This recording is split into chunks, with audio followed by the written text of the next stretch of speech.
Hello guys.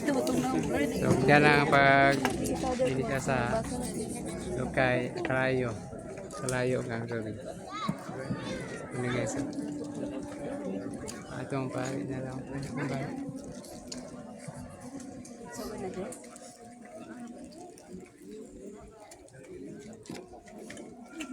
Ang mataw guys. Yan ganyan. Hello guys, namaskaran guys. Maayong gabi sa tanan. Ang atong tema, gibalik sa atong Ginoong Hesus ang kahayag sa kalibutan. Igsuon ang kinabuhi sa kalaglagan, dili na nato balikan.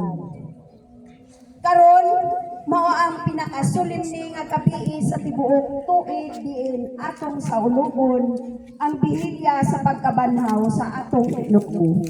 Ang gitawag nga inahan sa tanang pagtukaw ug solemnidad sa tanang solemnidad. Tungod kay kini mauman ang gabi kanusa gibugti ni Kristo ang kamatayon ug nabanhaw siya nga madaugon. Ang atong santos sa kasaulugan nabahin sa upat ka parte. Una, mao ang serbisyo sa kahayag. Ang kandida sa Pasko mao si Kristo kansang kahayag nagbuntog sa kamingit sa sala ug nagdanag sa atong tagsa-tagsa ka kinabuhi. Kabahin ni mga exhorte na nagkahulugan og paglipay nga mao ang solemning proklamasyon sa pagkabanhaw ni Kristo.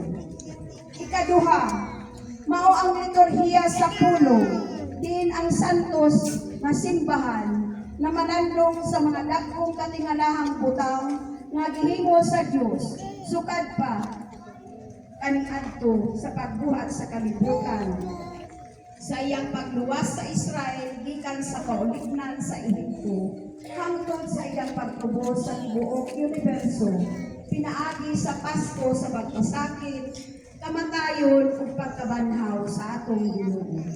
Ikatulo, mao ang liturhiya sa bunyag. Pinaagi sa tubig ug sa Espiritu Santo, kita natawo pag-usab diha sa bunyag. Kita gilubong uban ni Kristo ug nabanhaw ngadto sa bag-ong kinabuhi. Ang kinabuhi sa pagkaanak sa Dios. Ikaupat, mao ang santos nga Eucharistia, ang bangkiti sa kaluwasan ug buhing handumanan sa misteryo sa Pasko ni Kristo. Uban sa tumang pagtuo, paglaom ug paghigugma, sugdan ta karon ang bihilya sa kaluwasan.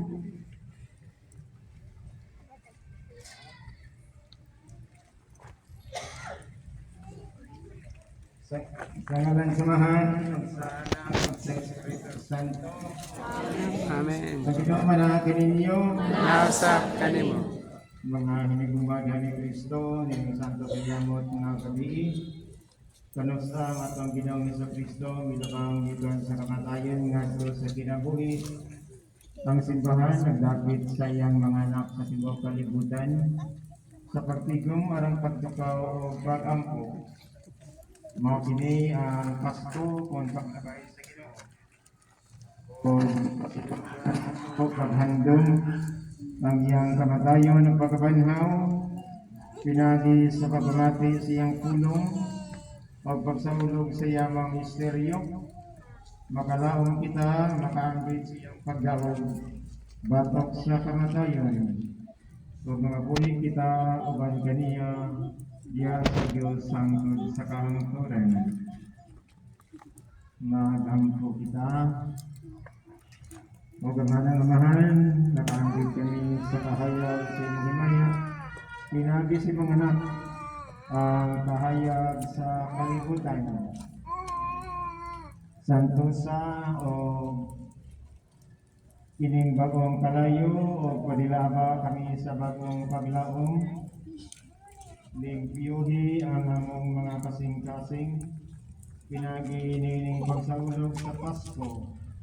O gada kami unya nga nagpangilin sa kahayag o pagpalong. Kini ang pangayo pinagi ni Kristo among Ginoo. Amen.